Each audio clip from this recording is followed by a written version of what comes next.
Биение идет прям по коробке.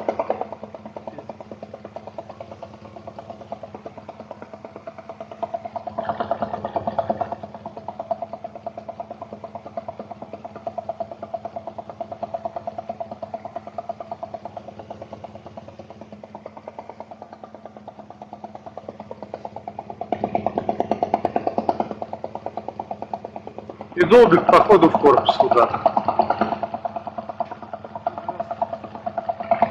Хороший звук идет.